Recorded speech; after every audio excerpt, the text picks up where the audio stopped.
भूतांचा आवडता खेळ पबजी. रात्रीची वेळ होती. रोहित मोबाईलवर पबजीचा खेळ खेळत होता. चल चल, कवर दे कवर दे कवर दे कवर दे. येस येस, शाबास पठ्ठ्या. तितक्यात रोहितची आई येते. काय रे, सतत पबजी पबजी पबजी, साधं जेवत सुद्धा नाहीस वेळेवर.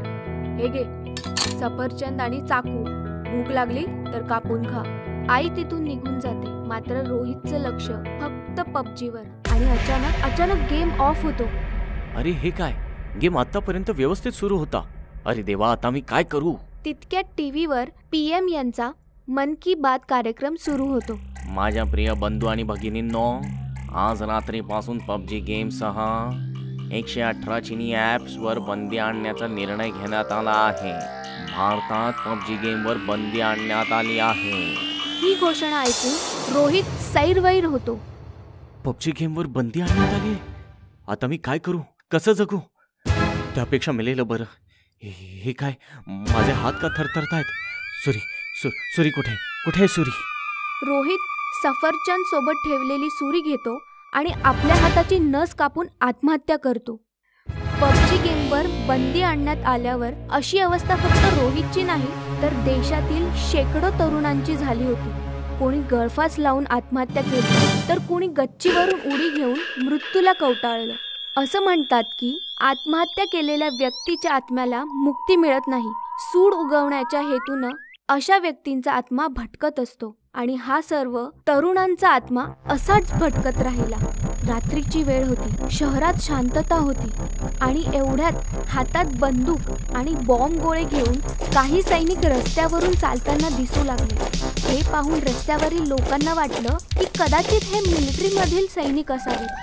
मात्र ते सैनिक नाही, तर भूतांची फौज होती जी पबजी गेम खेळायला रस्त्यावर उतरली होती. 1-2 अटॅक. बंदुकीमधून गोळ्या सुसाट निघू लागतात. शहरात ठिकठिकाणी बॉम्ब गोळे फेकले जातात. गल्ली बोळात गोळीबार आणि बॉम्बचा आवाज घुमू लागतो.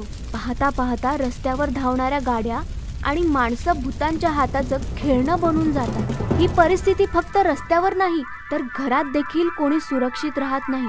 भूतांच्या फौजा इमारतींचा घेराव करतात. प्रत्येक घराबाहेर दारात ते बॉम्ब ठेवतात. घरात घुसून गोळीबार करतात, ज्यात अनेक जण मृत्युमुखी पडतात. त्याच दरम्यान पोलीस येतात. आम्ही तुम्हाला चारी बाजूंनी घेरलं आहे. तुमच्याकडील हत्यार टाका आणि स्वतःला सरेंडर करा. पोलिसांना पाहून सर्व भूत हसू लागतात आणि हवेत गोळीबार करतात. काय? अहो सर, अंधेरीत देखील हल्ला झाला आहे. आपल्याला तिकडे जायला हवं. अरे, आता तर ती इथे होती आणि आता अंधेरीला पोहोचली. आपण माणसं आहोत आणि ती भूतं. आपण अंधेरीला पोहोचेपर्यंत ती दुसरीकडे पोहोचली असतील.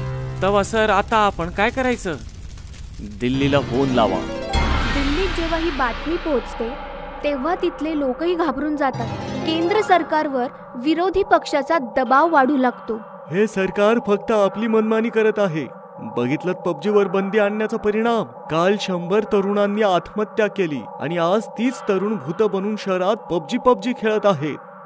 अखेर हे सरकार नक्की काय करतंय?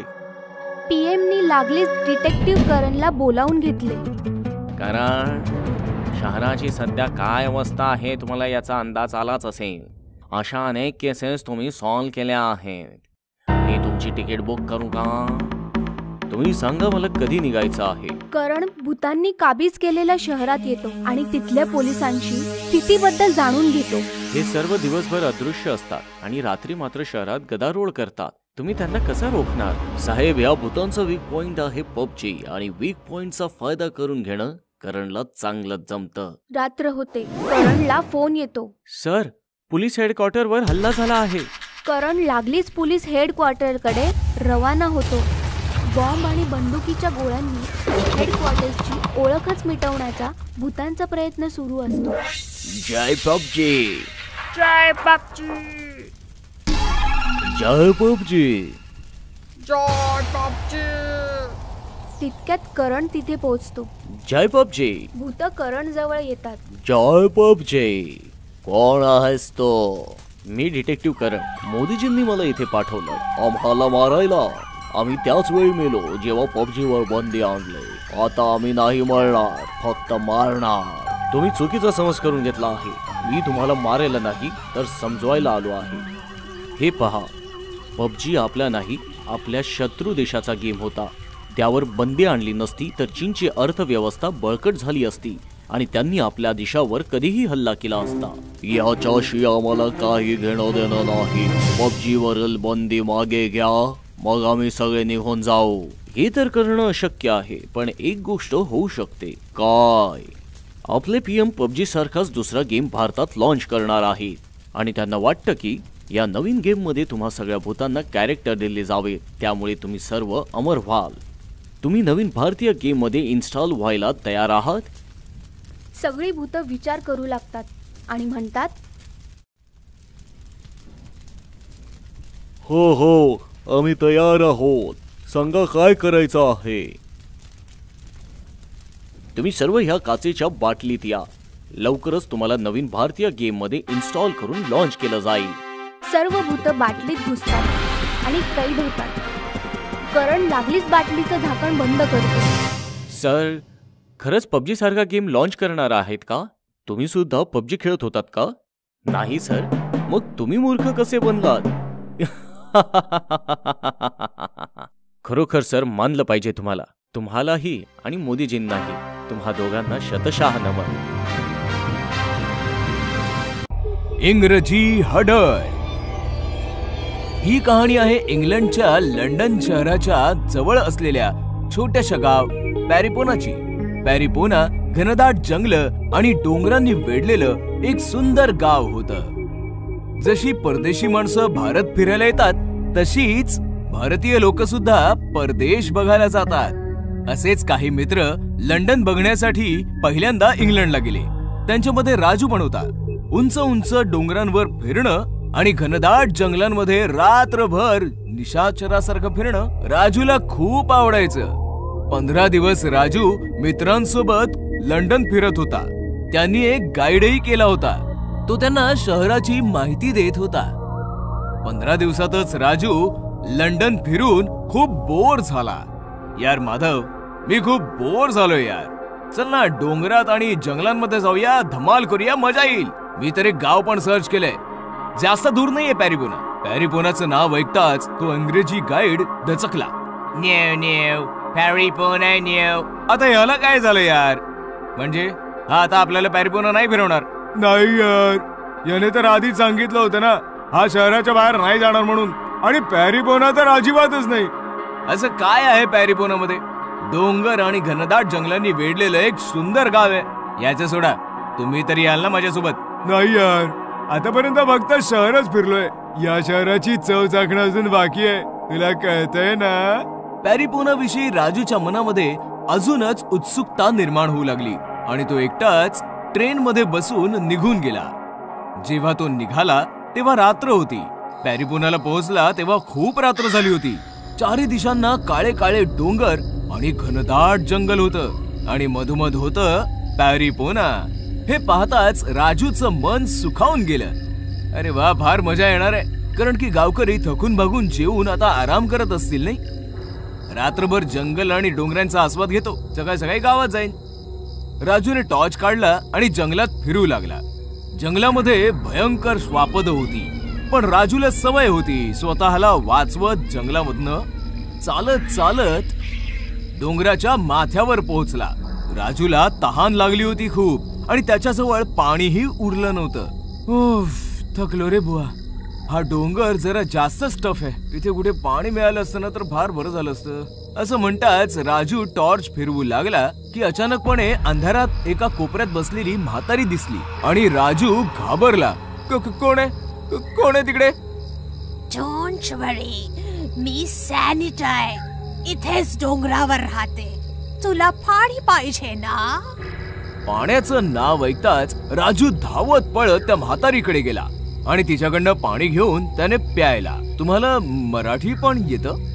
हो, तुझ्यासारखे बरेच इंडियन्स येतात. मी त्यांचे प्रश्न ऐकून ऐकून मराठी शिकले. प्रश्न ऐकून? खूप आज थंडी आहे ना, विस्की पिणार का तू? हे ऐकून तर राजूच्या मनात गुलाब फुलू लागले. हो नक्की पिन. मग ये माझ्या मागे. राजू सॅनिटाच्या मागे मागे एका झोपडीमध्ये गेला, ज्याचं छत नव्हतं. डोक्यावर चंद्र लटकत होता. अजबच झोपडी आहे ही. तेव्हा राजूची नजर लाकडाच्या पिंपावर गेली. वाटतंय की ह्याच्यामध्ये विस्की आहे. राजूने इकडे तिकडे पाहिलं, पण सॅनिटा नव्हती कुठेच. वाटतंय की काही कामनिमित्त बाहेर गेली असावी. मी विस्की तरी पिऊन घेतो. जसं राजूने पिंपाचं झाकण उघडलं, तो अवाकच झाला, कारण की त्याच्यामध्ये विस्की नाही, एक भयंकर विलायती हडळ बसली होती. राजू घाबरला. हडळ हसत हसत बाहेर आली. सॅनिटा, सॅनिटा. अरे मीडिया, मीच तर सॅनिटा आहे. तुला फसवून इकडे घेऊन आले. पण असं का? कारण मी उपाशी आहे, मला तुला खायचंय. आता कळलं मला. गाईड पॅरिपोनाला यायचं का नाही म्हणत होता. प्लीज मला सोड, मला सोड ना. नक्कीच, तुला सुटायची संधी मी नक्कीच देईन. तू मला एक प्रश्न विचार. मी जर बरोबर उत्तर दिलं तर तू मरशील. मला उत्तर नाही आलं तर मी जळून जाईन आणि तू वाचशील. विचार, किती कठीण प्रश्न विचारायचा आहे तो विचार, पण एक लक्षात ठेव, प्रश्न एकच विचारायचाय. राजू कोंडीत सापडला. त्याला कळत नव्हतं की कोणता प्रश्न विचारला जावा जो सर्वात कठीण असेल आणि ज्याचं उत्तर त्या हडळीला येत नसावं. अरे देवा, कुठे अडकलोय मी ह्या. अशा कठीण प्रसंगी सोपं काम पण कठीण होऊन जातं, आणि हिने तर प्रसंगच अजून कठीण केलाय. म्हणजे कठीण प्रश्नाचं उत्तर देणं हिच्यासाठी सोपं आहे. राजू संकटात सापडलाय हे बघून ती हडळ जोर जोरात हसू लागली. तिच्या जोर जोराच्या हसण्याच्या आवाजाने ते डोंगरही थरथर कापू लागले, ज्यामुळे तेही थरथरू लागले. काय झालं? प्रश्नाचं उत्तर नाही, प्रश्न विचारायला सांगितलाय.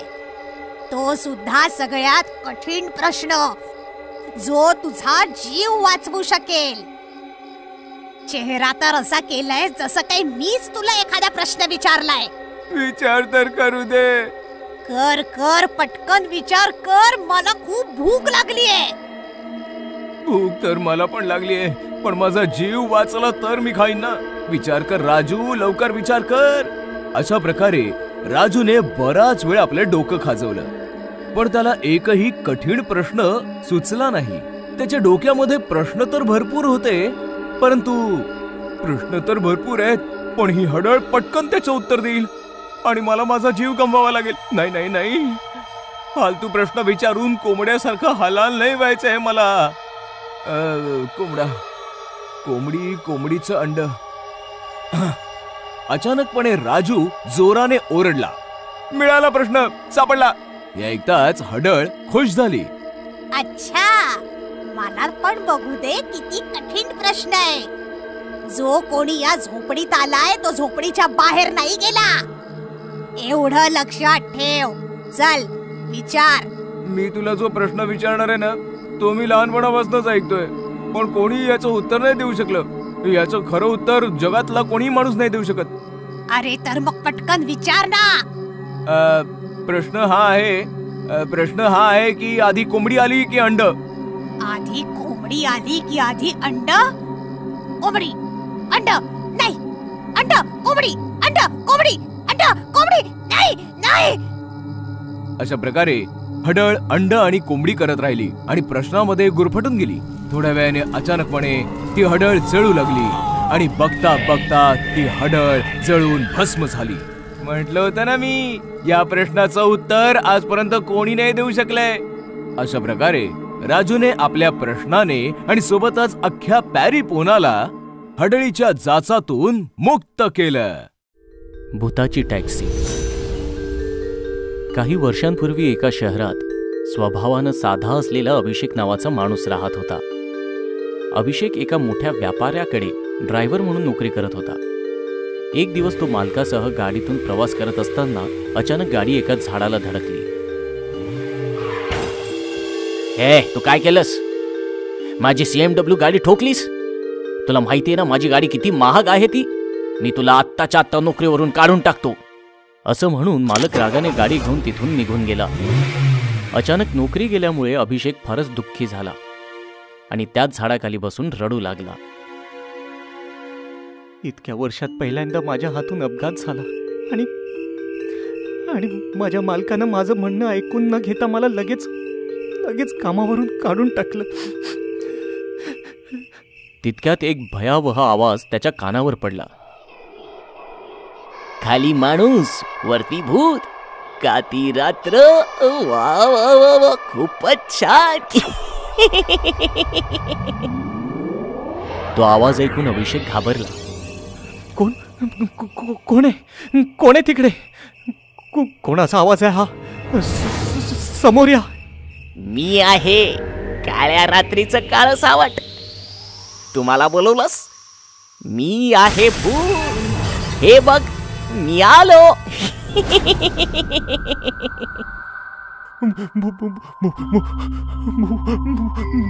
भूत? पिंपळाच्या झाडावरून भूत नाही तर का आंबे येणार?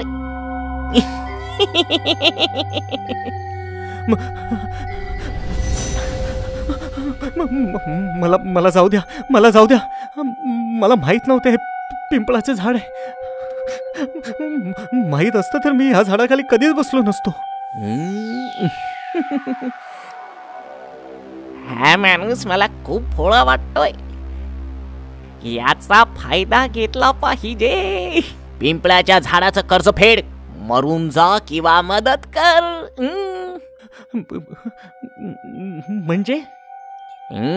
म्हणजे मी तुला आत्ताच खाऊन टाकीन. किंवा आपण दोघेही एकमेकांची मदत करू.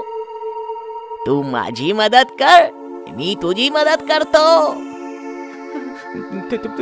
ते कसं काय? मला माहित आहे तुझ्या मालकाने तुला कामावरून काढून टाकलंय. मी तुझी नोकरी तुला पुन्हा मिळवून देईन. त्या बदल्यात तू माझी भूक भागव. पण मला गाडी चालवण्याशिवाय काहीच येत नाही. ठीक आहे, मग मी तुझी टॅक्सी बनतो. तू दिवसभर टॅक्सी चालव आणि पैसे कमाव. आणि मी रोज रात्री एका प्रवाशाचं भक्षण करणार. मी नाही करू शकत हे. मग मी तुला आत्ताच खाऊन टाकतो. कुठे फसलो मी? याला मला होकार द्यावाच लागेल, नाहीतर हे भूत मला आत्ताच खाऊन टाकेल. ठीक आहे, मला मान्य आहे. आता तू चालवणार भूताची टॅक्सी आणि मी प्रवाशांना खाणार. दुसऱ्या दिवसापासून अभिषेक भूताची टॅक्सी चालवू लागला. आता तो दिवसभर प्रवाशाला इच्छित स्थळी पोहोचवून पैसे कमावू लागला आणि रात्र झाली की शेवटच्या प्रवाशाला निर्जन ठिकाणी घेऊन जाऊ लागला. काय झालं? तू या निर्जन रस्त्यावर टॅक्सी का थांबवलीस? माफ करा ताई, आता माझ्या टॅक्सीच्या जेवणाची वेळ झाली. म्हणजे काय? म्हणजे मी आता तुला खाणार. टॅक्सीचं रूप धारण केलेलं भूत आता आपल्या मूळ स्वरूपात आलं आणि भूताने त्या महिलेला खाऊन टाकलं. असेच अनेक महिने निघून गेले. एकदा रात्रीच्या वेळेस एक माणूस त्या टॅक्सीजवळ आला आणि म्हणाला, भाऊ, तुम्ही मला माझ्या घरापर्यंत सोडणार का? हो नक्की, या बसा टॅक्सीमध्ये. थोडे पुढे गेल्यावर अभिषेकने टॅक्सी थांबवली. आता तुम्ही टॅक्सी का थांबवलीत? माफ करा भाऊसाहेब, आता माझ्या टॅक्सीच्या जेवणाची वेळ झाली. याचा अर्थ काय? याचा अर्थ आता मी तुला खाणार.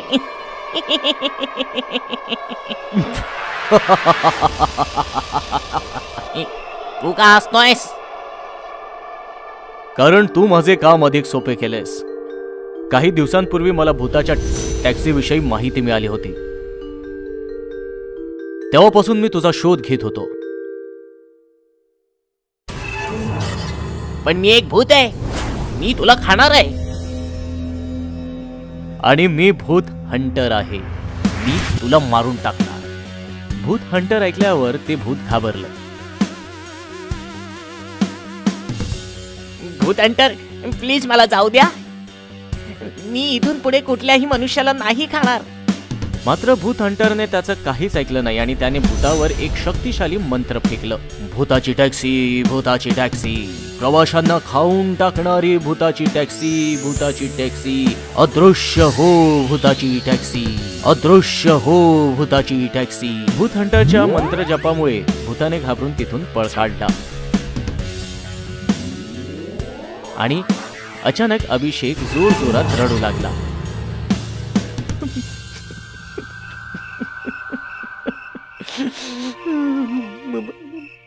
मला माफ करा भूत हंटर.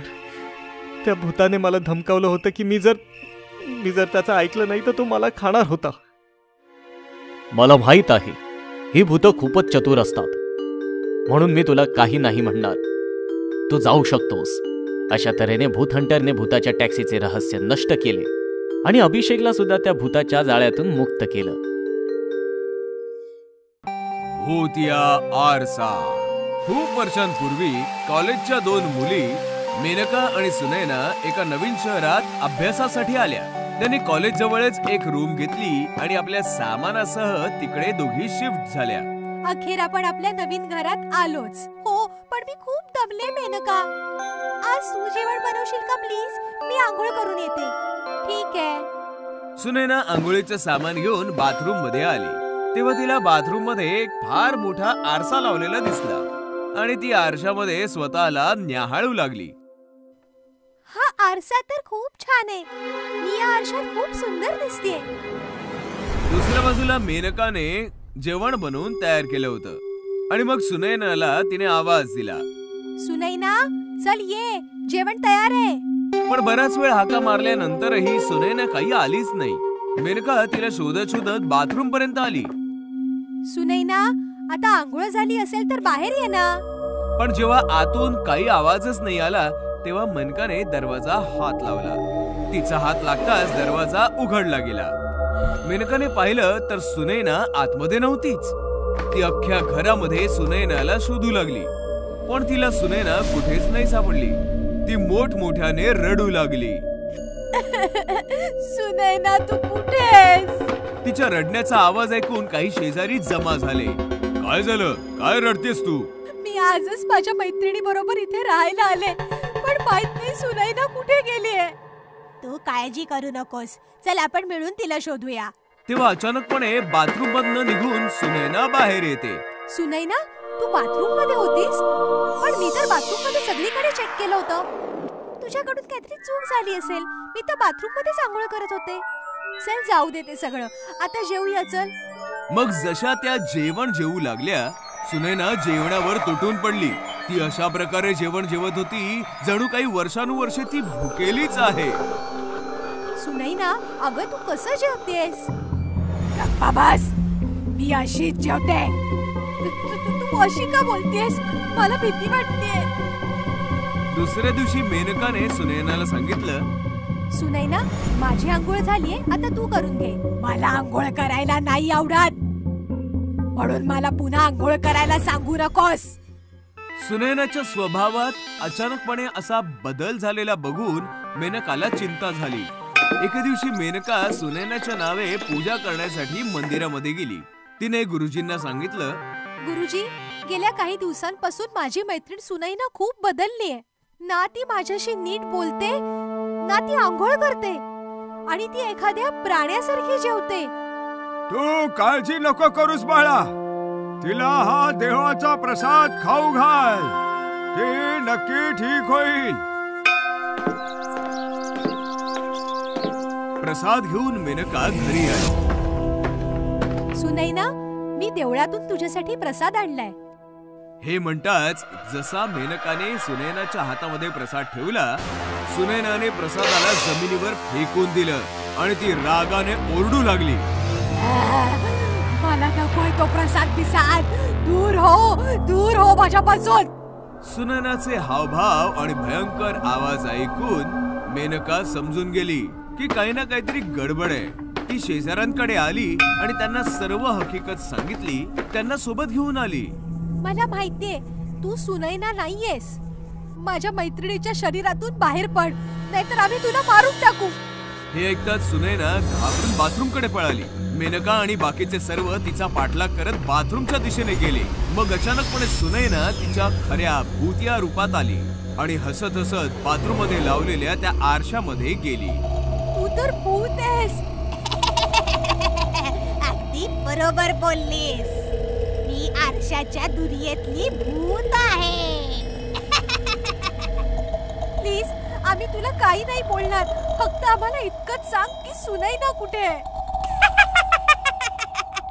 तिला तर मी कधीच मारून टाकलं होतं आणि तिच्या ऐवजी मी तुझ्या सोबत राहत होते. मी बघ तुझी मैत्रीण सुनैना. आपल्या मैत्रिणीला मेलेलं पाहून मेनकाला अतिशय दुःख झालं, पण ती त्या क्षणी काही करू शकत नव्हती. म्हणूनच ती गपचूप उभ्याने फक्त पाहत होती. अशा प्रकारे आरशाच्या दुनियेत गेलेली बाथरूमची भूतनी सुनैनाला मारून तिच्या सोबत घेऊन गेली. एक शहर होतं. त्या शहरात एक आंधळी चेटकीण राहत होती. त्या चेटकिणीचे दोन्ही डोळे गायब झाले होते. तिला काहीच दिसत नव्हतं. मला माहिती आहे तुम्ही सगळे इथे लपलेले आहात. मला दिसत नाही याचा फायदा उचलताय, पण तुम्ही माझ्यापासून सुटू शकत नाही. लपून बसलेले लोक ती त्यांच्या दिशेने येत असल्याचे पाहून श्वास रोखून धरतात. थरथर कापायला पळून जाण्याचा प्रयत्न करतात. काही जमिनीवर शांतपणे झोपतात. त्यातल्या एकावर चेटकिणीचा पाय पडतो. ती त्याला पकडायला गेल्यावर तो पळू लागतो. माझ्याशी हुशारी, पण मी या खेळाचा आनंद घेत आहे. मी पाहते तुम्ही किती दूर पळतात. चेटकीण धावणाऱ्या माणसाकडे हात पुढे करते. तिचा हात मोठा होऊ लागतो. तो माणूस हातातून निसटण्याचा प्रयत्न करतो, पण चेटकीण त्याला पकडते आणि स्वतःकडे ओढते. पळून चाललास कुठे? माझ्या तावडीतून सुटून तर दाखव. सोड मला वाचवा. तुला काय हवं आहे? तू मला का पकडलायस? सगळ्यात आधी मी तुझे डोळे काढीन आणि स्वतःला लावीन आणि मग तुला घरी नेऊन खाईन. चेटकीण त्या माणसाचे दोन्ही डोळे लावते. माणूस वेदनेने ओरडू लागतो. चेटकीण ते डोळे स्वतःला लावते. अरे वा, तुझे डोळे तर मस्त आहेत. मी अगदी स्पष्टपणे पाहू शकते. चल, माझ्या जेवणाची वेळ झाली आहे. चल घरी जाऊ. चेटकीण त्या माणसाला पाठीवर घरी घेऊन येते आणि खाऊन टाकते. चेटकीण तिच्या डोळ्यांनी पाहू शकत होती, परंतु एक समस्या होती. तिने लावलेले डोळे 24 तासच काम करायचे. 24 तासांनी डोळे खराब व्हायचे आणि चेटकीण पुन्हा आंधळी व्हायची. मग काय, आंधळी चेटकीण मग बाजारात यायची आणि माणसांचे डोळे फाडून पुन्हा नवीन डोळे लावायची. चेटकिणीची दहशत संपूर्ण मार्केटामध्ये पसरली आणि दुकानदारांनी मार्केट बंद करण्याचा निर्णय घेतला.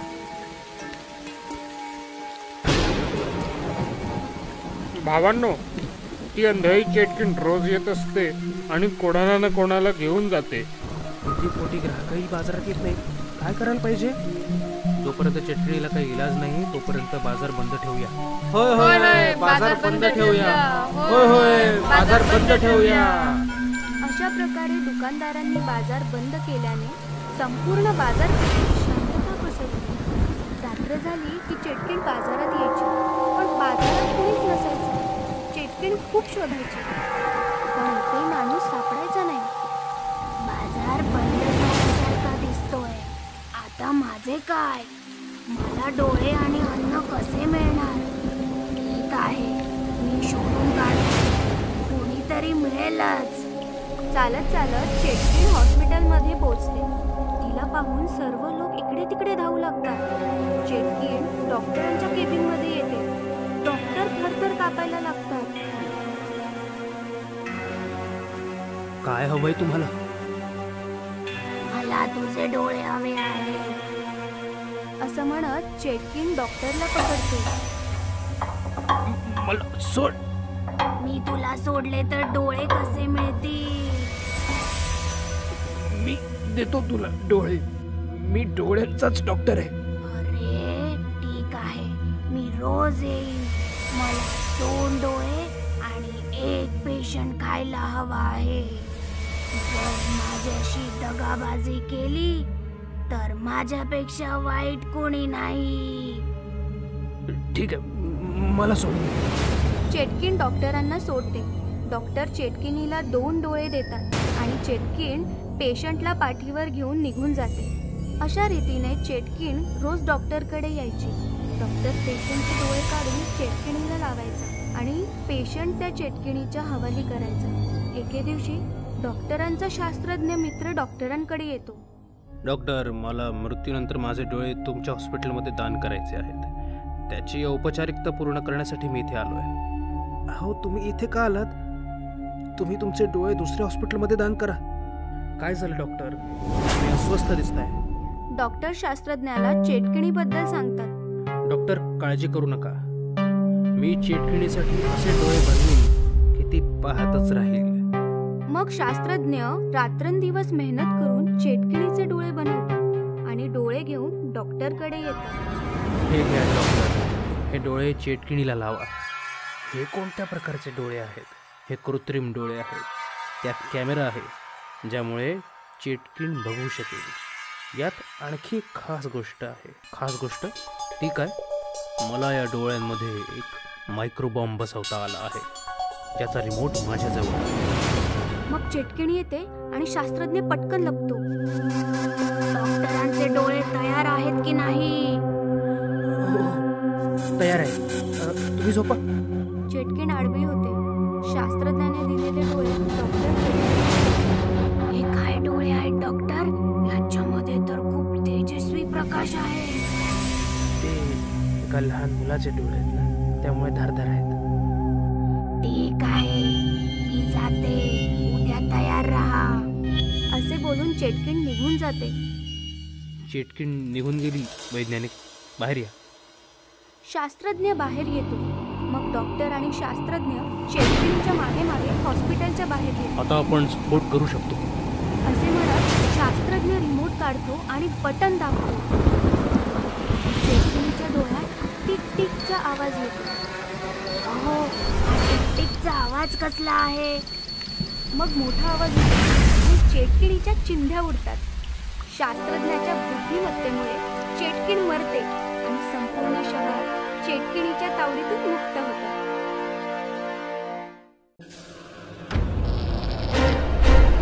भूतनी आंटी. बऱ्याच वर्षांपूर्वी जंगलामध्ये एक ताकदवान भूतनी तिच्या मुलीसोबत राहत होती. भूतनी तिच्या मुलीची खूप काळजी घ्यायची. ती जंगलातून रोज नवनवीन प्राणी आणून तिला खाऊ घालायची. आई, हा ससा खूपच मऊ आहे, पण हा ना खूपच छोटा होता. उद्या ना तू माझ्यासाठी खूप मोठी म्हैस घेऊन ये. ठीक आहे बाळा. माझी मुलगी छोटी छोटी, म्हैस मागते मोठमोठी. अशीच वेळ निघून गेली आणि भूतनी आता म्हातारी झाली आणि आजारी पडू लागली. आता तिच्या जागी तिची मुलगी शिकार करून आणू लागली. एके दिवशी म्हाताऱ्या भूतनीने तिच्या मुलीला सांगितलं, बाळा, आता मी जास्त दिवस जिवंत नाही राहणार, म्हणून माझी इच्छा आहे तू माझी एक शेवटची इच्छा पूर्ण कर. सांग आई. जेव्हा मी छोटीशी होते तेव्हा माझी आई माझ्यासाठी शहरातून एक जाडजूड आणि मऊ मऊ माणसाचा मुलगा खायला घेऊन आली. माझी इच्छा आहे की मरण्याच्या आधी पुन्हा एकदा मी माणसाच्या मुलाची चव घ्यावी. ठीक आहे आई, मग तुझ्या पुढच्या वाढदिवसाला आपण माणसाच्या मुलाची चव चाखू. मानवाच्या मुलाच्या शोधात भूतनी शहराच्या दिशेने निघाली.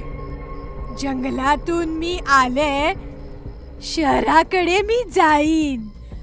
माणसाचं पोर खाऊन माझ्या आईचा वाढदिवस साजरा करीन. शहरामध्ये पोहोचून तिने बरीचशी मुलं पाहिली, पण एकही मूल तिला आवडलंच नाही.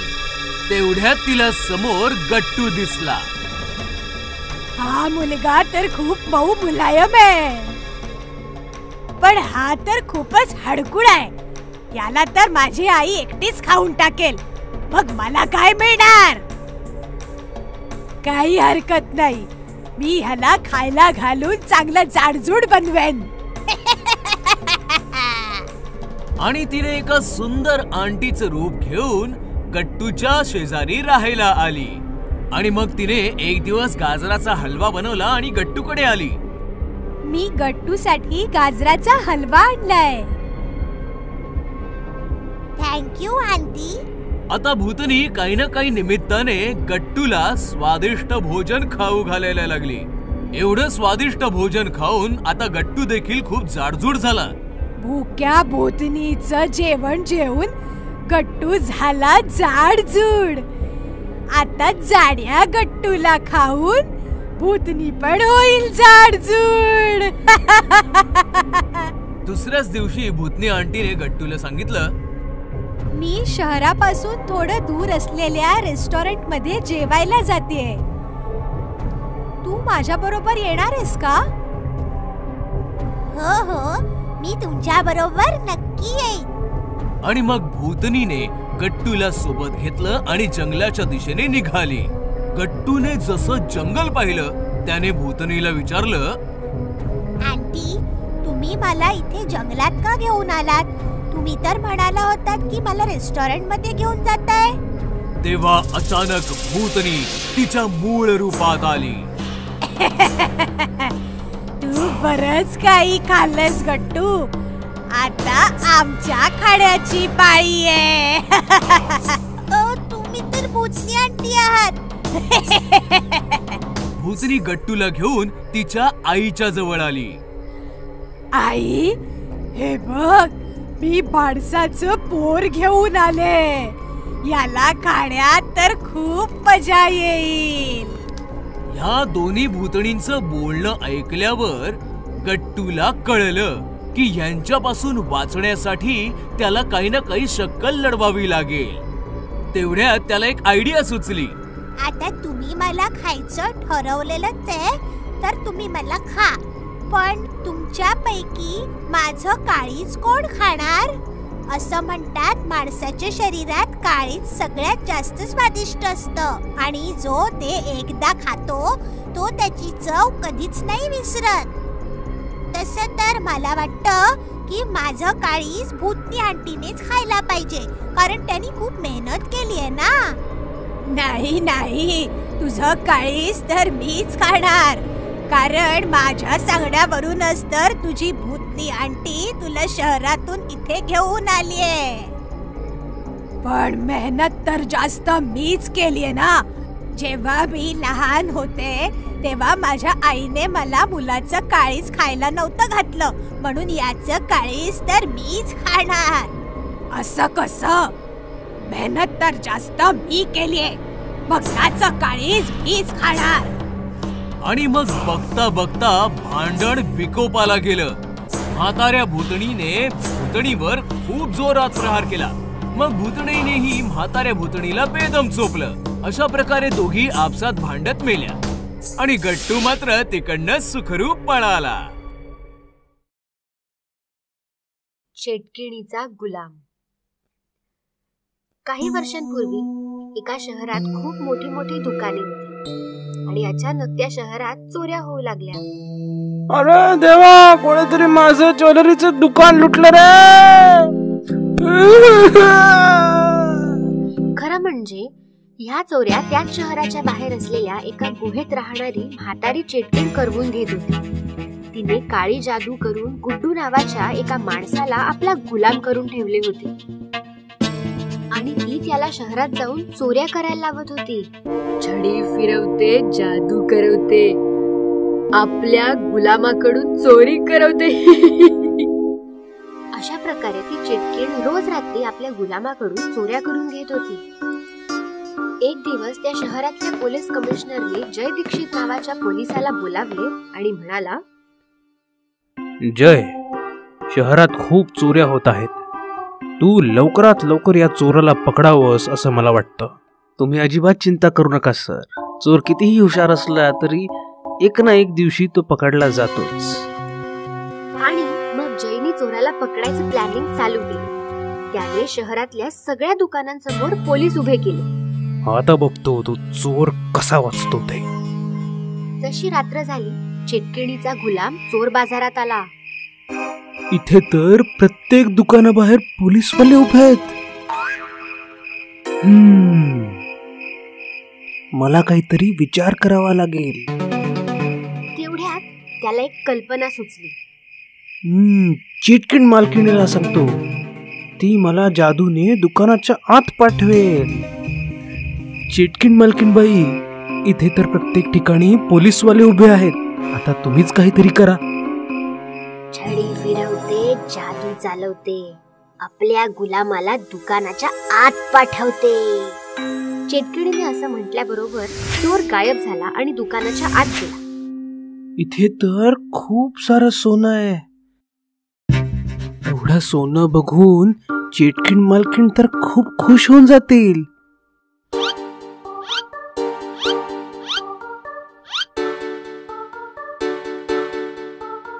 चेटकीण मालकीणबाई, मी चोरी केली.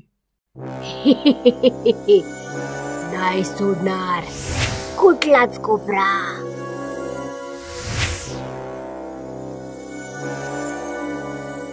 चोरून टाकणार सगळं सोनं. दुसरीकडे जयला वाटलं चोर चोरी करायला आलाच नाही. पण सकाळी जेव्हा दुकानं उघडली तेव्हा कळलं की धनीराम शेठच्या दुकानातलं सगळं सोनं चोरीला गेलं होतं. माझ्या दुकानातलं सगळं सोनं चोरीला गेलं. हे सगळं बघून जयला तर काहीच समजलं नाही. जय तिथून थेट जेलमध्ये बंदी असलेल्या एका तांत्रिकाकडे पोहोचला. काळी जादू करणाऱ्या तांत्रिका, मला तुझी गरज आहे. पण तुम्हीच माझं काळ्या जादूचं पुस्तक माझ्याकडून घेतलं आणि मला तुरुंगात टाकलं, तर मी आता तुमची मदत का करू? ते ह्यासाठी की जर तू मला या चोराला पकडायला मदत केलीस तर मी तुझी सुटका करून देईन. ठीक आहे. ह्याच्यानंतर जयने तांत्रिकाबरोबर मिळून एक प्लॅन केला आणि त्याच रात्री दोघेही बाजारात चोराची वाट पाहत थांबले. खूप वेळानंतर त्यांना एक चोर धपक्या पावलांनी येताना दिसला. मला वाटतं हाच तो चोर आहे. तांत्रिका, तू कामाला लाग. या चोराचे काळे डोळे बघून असं वाटतंय की याला कोणीतरी वश केलंय. मला याला त्यातून मुक्त करावे लागेल.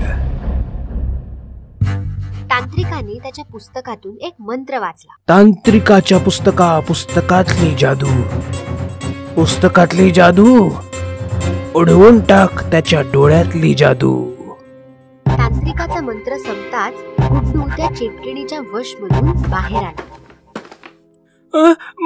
मला माफ करा. मला त्या चेटकिणीने वश केलं होतं.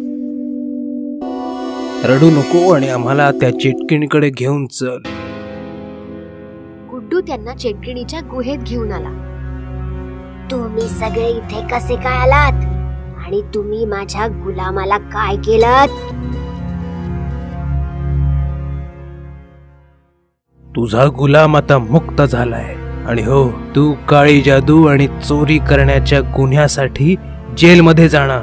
तांत्रिका, या म्हाताऱ्या चेटकिणीवर असा मंत्र मार की तिला कधीच कुठलीच जादू करता येणार नाही. तांत्रिक तांत्रिक चेटकिण चेटकिण. म्हाताऱ्या चेटकिणीची जादू कायमसाठी फेल. अशा प्रकारे इन्स्पेक्टर जयने एका तांत्रिकाच्या मदतीने गुड्डूला चेटकिणीच्या जादूपासून मुक्त केलं आणि त्या चेटकिणीची जादू कायमसाठी बंद करून तिला जेल बंद करून टाकलं. आजीच्या घरी भूत. उन्हाळ्याच्या सुट्ट्या लागल्या होत्या. कौशिक आणि टीना त्यांच्या मावस भाऊ बहीण लिली आणि मयूर सोबत ट्रेनने त्यांच्या आजोळी विलासपूरला चालले होते. चौघेही विलासपूरला त्यांच्या आजी आजोबांच्या घरी पोहोचले. आजी आजोबांचं घर म्हणजे खूप जुना एक लांब लचक वाडा होता. वाड्यामध्ये फक्त आजी आजोबाच राहायचे. त्यांची दोन्ही मुलं फॉरेनला शिफ्ट झाली होती. चौघही भाऊ बहीण पोहोचताच आजी आजोबांना मिठी मारतात. अरे, आलात माझ्या पिल्लांनो. अरे, तुमच्या येण्यामुळे या सुन्या सुन्या भाड्यात जान आलीये. बाळांनो, अंग पाय धुवून फ्रेश व्हा जरा. आजीने तुमच्यासाठी गरमागरम जेवण बनवलंय. म्हणजे तुम्ही अजून कोणी नोकर नाही ठेवलाय? आई समजावून समजावून थकून गेलीये तुम्हाला. यावर आजी आजोबा किंवा कोणीच काही उत्तर नाही दिलं. सर्वांनी हात पाय धुवून जेवण जेवून घेतलं आणि मग चौघं प्रत्येकाच्या रूम मध्ये जाऊन झोपले. पण लिलीला मात्र झोप येत नव्हती. तिला अख्खं घर फिरून पाहायचं होतं. झोप येत नाहीये. सगळा वाडा फिरून येते. सगळे तर झोपलेत. डिस्टर्ब करायला कोणीच येणार नाही. लिली बेडरूम मधनं निघून चालू लागली. तेव्हा आजी आजोबांच्या बेडरूम मधनं कुरबुरीचा आवाज ऐकू यायला लागला. लिली लपून ऐकू लागली. नाही, मुलांना अजिबात सांगायचं नाहीये, ती घाबरून जातील. अहो, पण काही नाही, मी जरा बाहेरून फिरून येतो. लिली घाबरली आणि आजोबांच्या बाहेर यायच्या आधीच मागच्या दिशेने पळू लागली, जेणेकरून आजोबांनी तिला पाहू नये. पळता पळता ती फारच दूर पोहोचली की अचानक कोणीतरी तिला एका रूम मध्ये खेचून घेतलं आणि मग दरवाजा बंद झाला. रूम मध्ये फारच अंधार होता आणि एक शिडी उभी होती जी वर एका दुसऱ्या मजल्यावर जायची. कोण आहे? कोणी खेचलं मला आतमध्ये? टीना, मयूर, मला माहितीये ही मस्ती तुम्हीच करू शकता. तेव्हा अचानकपणे लिलीच्या पाठीवर कोणीतरी हात ठेवला. लिलीने मागे वळून पाहिलं तर तिचा थरकाप उडाला. एक भयंकर भूत उभं होतं आणि हसत होतं. लिली बेटा, ये माझ्याकडे ये. भूत भूत भूत. भूत लिलीच्या दिशेने पुढे येऊ लागलं. लिली जोरात ओरडली आणि तिने तिचे दोन्ही डोळे बंद केले. Lily, what happened? तू इकडे काय करतेस? लिलीने डोळे उघडले तर समोर कौशिक, मयूर आणि टीना होते. लिलीने कौशिकला मिठी मारली आणि रडू लागली. कौशिक, इकडे भयानक भूत आहे. लिली, कम ऑन, भूत वगैरे काही नसतं. नक्कीच तुला भ्रम झाला असेल. तेव्हा अचानकपणे टीना जोरात किंचाळली. काय झालं? टीनाने शिडीच्या दिशेने इशारा केला. शिडीवर तेच भूत बसलं होतं. भूत बघून सगळ्यांची अवस्था बिकट झाली. मुलांनो, ओळखलं मला? मी तुमच्या सोबत खेळायचो, तुम्हाला झोपाळ्याला झोके द्यायचो. बघ बघ, तोच आहे, तोच आहे. या माझ्याकडे.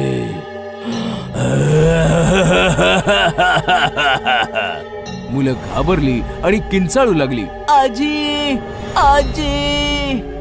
आजीचं नाव ऐकताच भूताला राग आला आणि मुलांच्या दिशेने चालू लागला.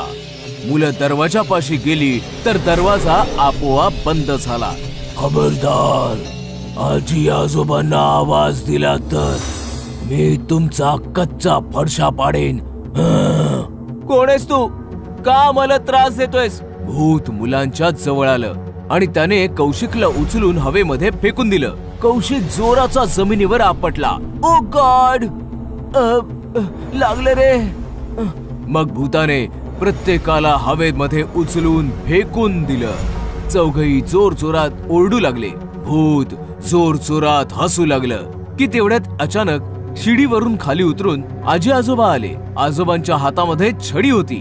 आजी आजोबांना पाहिल्यानंतर लहान मुलांच्या जीवामध्ये जीव आला आणि भूत आजोबांची छडी पाहून घाबरून गेलं. भूत पळून जाईल याच्या आधीच आजोबांनी त्यांच्या छडीने भूताला मारायला सुरुवात केली.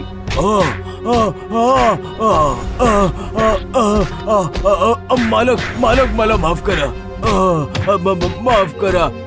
नटवर, माझ्या मुलांना त्रास देतोस? हे घे, हे घे. आणखी मारा त्याला, आणखी मारा त्याला. आजोबांनी भूताला खूप मारलं आणि भूत खूप घायाळ झालं. चल पळ, पुन्हा मुलांना त्रास दिलास ना तर लक्षात ठेव. आजोबांच्या तावडीतून सुटल्यावर भूत अचानकपणे गायब झालं. बाळांनो, तुम्ही ठीक तर आहात ना? आम्ही ठीक आहोत आजी, पण हे कोण होतं? आजीने आजोबांकडे पाहिलं. सांग त्यांना, आता सांगितल्याशिवाय गत्यंतर नाही. आधी आम्ही तुम्हाला नाही सांगितलं कारण तुम्ही घाबरला असतात. ते भूत आमच्या जुन्या नोकराचं नटवरच आहे, जो 20 वर्षांपूर्वीच मेला होता. काय? हे नाव तर पहिल्यांदाच ऐकतोय. हो, तेव्हा तुम्ही सगळे खूप लहान होतात. तेव्हा ना नटवरच तुमची देखभाल करायचा. पण एक दिवस त्याचा मृत्यू झाला आणि त्यानंतर आम्ही ठरवलं की आम्ही पुन्हा इथे नोकर ठेवणार नाही. नटवर कसा मेला हे फक्त आम्हा दोघांना माहितीये. कसा मेला होता तो? एका रात्रीची गोष्ट आहे. नटवर रात्री घरात चोरी करून पळून चालला होता. त्यात कुत्रे ओरडायला लागले आणि आजोबांना जाग आली. नटवर आजोबांना खूप घाबरायचा. पळून जाता आलं नाही म्हणून तो पुन्हा घरात आला. पायऱ्यांवरून तो पळत होता. अचानक पाय घसरून तो पडला आणि त्यातच तो मेला. तेव्हापासून त्याचं भूत या वाड्यात फिरतय. बरं झालं आजोबांनी त्याला धडा शिकवला. आता तो परत तर नाही येणार ना? परत तर तो नक्कीच येईल, फक्त तुम्हाला मात्र त्रास नाही देणार. हे ऐकताच मुलं चिंतेमध्ये गडली. पण आजोबांच्या छडीने कमाल केली होती. त्या दिवसानंतर नटवरचं भूत त्या वाड्यामध्ये कधीच दिसलं नाही. भूतिया आरसा. खूप वर्षांपूर्वी कॉलेजच्या 2 मुली मेनका आणि सुनैना एका नवीन शहरात अभ्यासासाठी आल्या. त्यांनी कॉलेज जवळच एक रूम घेतली आणि आपल्या सामानासह तिकडे दोघी शिफ्ट झाल्या. अखेर आपण आपल्या नवीन घरात आलोच. हो, पण मी खूप दमले मेनका. आज तू जेवण बनवशील का प्लीज? मी आंघोळ करून येते. ठीक आहे. सुनैना आंघोळीचं सामान घेऊन बाथरूम मध्ये आली. तेव्हा तिला बाथरूम मध्ये एक फार मोठा आरसा लावलेला दिसला आणि ती आरशामध्ये स्वतःला न्याहाळू लागली. हा आरसा तर खूप छान आहे. मी या आरशात खूप सुंदर दिसतेय. दुसऱ्या बाजूला मेनकाने जेवण बनवून तयार केलं होतं आणि मग सुनैनाला तिने आवाज दिला.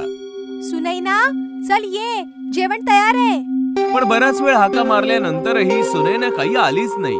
मेनका तिला शोधत शोधत बाथरूम पर्यंत आली. सुनैना, आता आंघोळ झाली असेल तर बाहेर ये ना. पण जेव्हा आतून काही आवाजच नाही आला तेव्हा मेनकाने दरवाजा हात लावला. तिचा हात लागताच दरवाजा उघडला गेला. मेनकाने पाहिलं तर सुनैना आतमध्ये नव्हतीच. ती अख्ख्या घरामध्ये सुनैनाला शोधू लागली, पण तिला सुनैना कुठेच नाही सापडली. ती मोठमोठ्याने रडू लागली. सुनैना, तू कुठे आहेस? तिच्या रडण्याचा आवाज ऐकून काही शेजारी जमा झाले. काय झालं? काय रडतेस तू? मी आजच माझ्या मैत्रिणी बरोबर इथे राहायला आले, पण माहित नाही सुनैना कुठे गेली आहे. तू काळजी करू नकोस. चल आपण मिळून तिला शोधूया. तेव्हा अचानकपणे बाथरूम मधनं निघून सुनैना बाहेर येते. सुनैना, तू बाथरूम मध्ये होतीस? पण मी तर बाथरूम मध्ये सगळीकडे चेक केलं होतं. तुझ्याकडून काहीतरी चूक झाली असेल. मी तर बाथरूम मध्ये आंघोळ करत होते. चल जाऊ दे ते सगळं, आता जेवूया चल. मग जशा त्या जेवण जेवू लागल्या सुनैना जेवणावर तुटून पडली ती अशा प्रकारे जेवण जेवत होती जणू काही वर्षानुवर्षे ती भुकेलीच आहे. सुनैना, अगं तू कसं जेवतेस? गप्पा बस, मी अशीच जेवते. तू अशी का बोलतेस? मला भीती वाटते. दुसऱ्या दिवशी मेनकाने सुनैनाला सांगितलं, सुनैना, माझी आंघोळ झालीये, आता तू करून घे. मला आंघोळ करायला नाही आवडत, म्हणून मला पुन्हा आंघोळ करायला सांगू नकोस. सुनैनाच्या स्वभावात अचानकपणे असा बदल झालेला बघून मेनकाला चिंता झाली. एके दिवशी मेनका सुनैनाच्या नावे पूजा करण्यासाठी मंदिरामध्ये गेली. तिने गुरुजींना सांगितलं, गुरुजी, गेल्या काही दिवसांपासून माझी मैत्रीण सुनैना खूप बदललीये. ना ती माझ्याशी नीट बोलते, ना ती आंघोळ करते, आणि ती एखाद्या प्राण्यासारखी जेवते. तू काळजी नको करूस बाळा, तिला हा देवाचा प्रसाद खाऊ घाल, ती नक्की ठीक होईल. प्रसाद घेऊन मेनका घरी आली. सुनैना, मी देवळातून तुझ्यासाठी प्रसाद आणलाय. हे म्हणताच जसा मेनकाने सुनैनाच्या हातामध्ये प्रसाद ठेवला, सुनैनाने प्रसादाला जमिनीवर फेकून दिलं आणि ती रागाने ओरडू लागली, मला नकोय तो प्रसाद पिसाद, दूर हो माझ्यापासून. सुनैनाचे हावभाव आणि भयंकर आवाज ऐकून मेनका समजून गेली की काही ना काहीतरी गडबड आहे. ती शेजाऱ्यांकडे आली आणि त्यांना सर्व हकीकत सांगितली. त्यांना सोबत घेऊन आली. मला माहितीये तू सुनैना नाहीयेस. माझ्या मैत्रिणीच्या शरीरातून बाहेर पड, नाहीतर आम्ही तुला मारून टाकू. हे ऐकताच सुनैना घाबरून बाथरूमकडे पळाली. मेनका आणि बाकीचे सर्व तिचा पाठलाग करत बाथरूमच्या दिशेने गेले.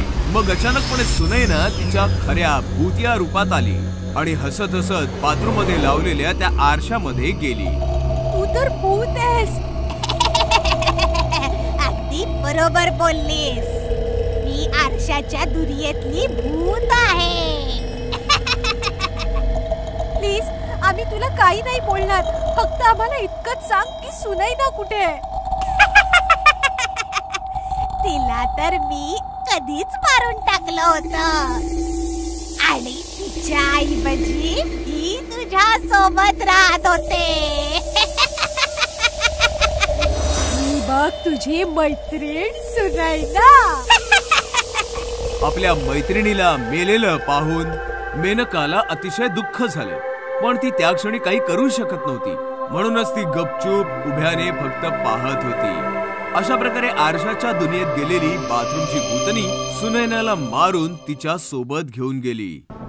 कलियुगी रावण. भगवान श्री रामांची प्रत्येक जण पूजा करतो. ते सर्वांचे भगवंत आहेत. पण रघुनंदन सोसायटीमध्ये असाही एक कोणी होता जो रामाला नाही, रावणाला पूजत होता. दिल्लीमध्ये रघुनंदन सोसायटी फारच फेमस होती, कारण की या सोसायटीतील सर्व सदस्य फारच सच्चे आणि धार्मिक वृत्तीचे होते. पूजा पाठ आणि कीर्तन प्रवचन हे सगळं दिवस रात्र चालायचे. सोसायटीतील सर्व सदस्य एकमेकांची खूप काळजी घ्यायचे आणि एकमेकांवर खूप विश्वास असायचा.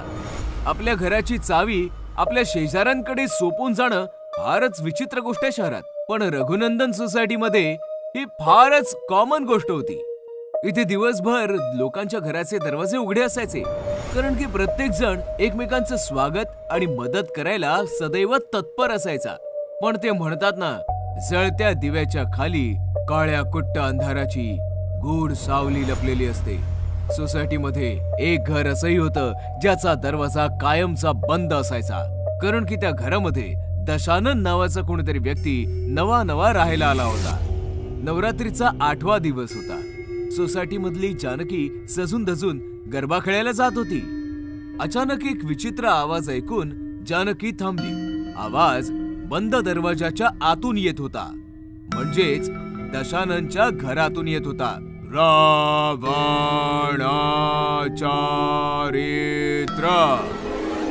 भुजंगदशाय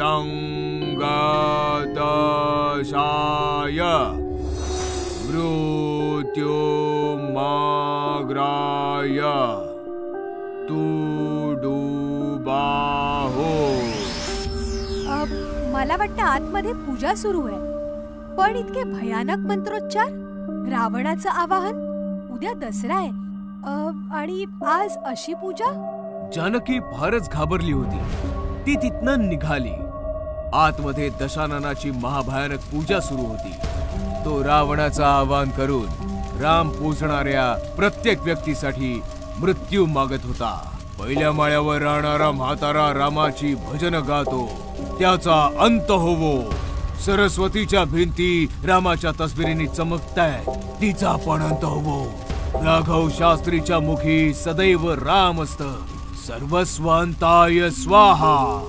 मग त्याने होमातनं जळलेला घुबडाचा डोळा काढला आणि तो स्वतःच्या बेंबीत घालून बेंबी काळ्या कपड्याने झाकून घेतली. आणि बघता बघता दशाननाचं शरीर कापू लागलं. त्याच्या मुखातून विचित्र विचित्र आवाज बाहेर येऊ लागले. त्याच्या डोळ्यातून अश्रू आणि अश्रूंनंतर रक्त बरसू लागलं. दशानन डोळे बंद करून घुमू लागला आणि थोड्या वेळानंतर शांत झाला. जसे त्याने डोळे उघडले, त्याच्या समोर ठेवलेला पाण्याचा कलश पिघळून राख झाला. कारण की त्याचे डोळे आता नॉर्मल नाही, फार प्रखर आणि भयानक बनले होते. कोणी नाही वाचणार. 12 वाजायच्या आधीच सर्व मारले जातील. 12 वाजल्यानंतरही कोणी जिवंत राहिलं तर माझ्या नाभीमध्ये स्थित हा घुबडाचा डोळा मी शोकून सगळ्यांना मारून टाकतील. रात्रीच्या 10 वाजता जानकी तिच्या घरी जाण्यासाठी दशाननाच्या घराच्या बाहेरून चालली होती. तेव्हा तिने पाहिलं दशानन घराच्या बाहेर कोणाशी तरी फोनवर बोलत आहे. हॅलो सर, माझं म्हणणं आहे का सर, पूजा आहे घरामध्ये, उत्सवाचे दिवस आहेत. मी नक्की दिवस रात्र एक करून प्रोजेक्ट कंप्लीट करेन उद्या. प्लीज आज काही बोलू नका. ऐका ना. दशाननच्या कॉलचा फायदा उचलून जानकी त्याच्या घरामध्ये घुसली. माहिती करून घेतल्याशिवाय गप्प नाही बसणार की आत काय कारस्थान चाललंय. जशी ती आतमध्ये एका रूम मध्ये पोहोचली, आतलं दृश्य बघून तिचा थरकाप उडाला. आतमध्ये एक भयंकर होम पेटला होता आणि भयंकर विचित्र गोष्टी त्या होमाच्या आसपास ठेवल्या होती. खूपच अशुभ आहे हे सगळं. जानकी आणखी एका रूम मध्ये गेली आणि भिंतीवर टांगलेल्या तस्विरी बघून चकित झाली. भिंतीवर सोसायटी मधल्या सर्व व्यक्तींच्या तस्बिरी होत्या आणि त्यांना फुलांच्या माळा घातल्या गेल्या होत्या. त्याच्यामध्ये तिचा नवरा राघवचाही फोटो होता. म्हणजे या सैतानाला काळ्या जादूने आम्हाला मारून टाकायचंय. मी असं मुळीच नाही होऊ देणार, कधीच नाही होऊ देणार. रागावलेली जानकी हवनामध्ये पाणी घालून होमाला विझवू लागली. ती अचानकपणे खूप सारा जास्त धूर हवनातनं बाहेर आला आणि जानकी जोर जोरात खोकू लागली. धूर पूर्ण रूम मध्ये पसरला होता. जानकी काही पाहू शकत नव्हती.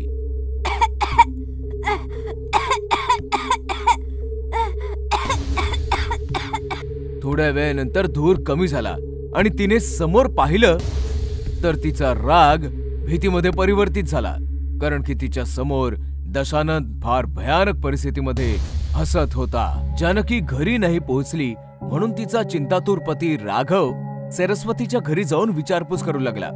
जानकी 10 वाजताच निघाली भाऊ. आता 11 वाजले आहेत. कुठे गेली असेल काय माहित. हा आठवलं, एक गोष्ट होती जी जानकीने सांगितली होती.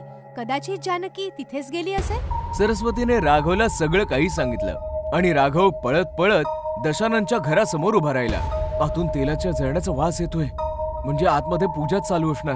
तेव्हा राघवला जानकीच्या ओरडण्याचा आवाज आला आणि राघव घाबरला. सरस्वती सोसायटीतील सर्व सदस्यांना घेऊन राघवच्या जवळ आली.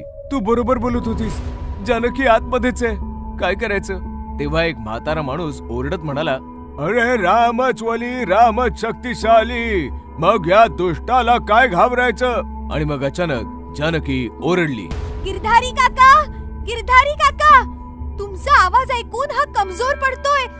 मी ठीक आहे, हा खूप भयानक आहे, सगळ्यांना मारून टाकायचा कट रचतोय. तुम्ही माझी चिंता सोडा आणि भजन गा.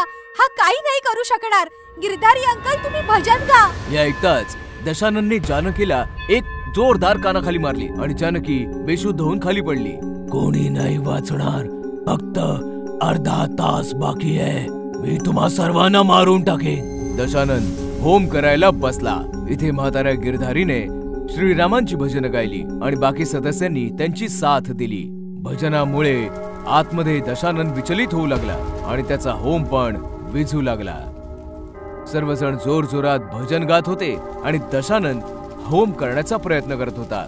भजन ऐकून तो स्वतःचे मंत्र विसरत होता. लोक भजन गातच होते आणि 12 वाजले. जसे 12 वाजले, दशानन आपली नाभी पकडून जोरात ओरडला, कारण की त्याच्या नाभीत असलेल्या घुबडाच्या डोळ्याने विष उघडायला सुरुवात केली होती. दशानन तडफडू लागला आणि थोड्याच वेळात तडफडून होमात पडला आणि जळून भस्म झाला. जानकीला शुद्ध आली. तिने दरवाजा उघडला आणि मग ती राघवच्या गळ्यात पडली. राघव, दसऱ्याच्या सर्वांना शुभेच्छा. रावण दहन झालेलं आहे. बोला प्रभू श्री रामचंद्र की जय.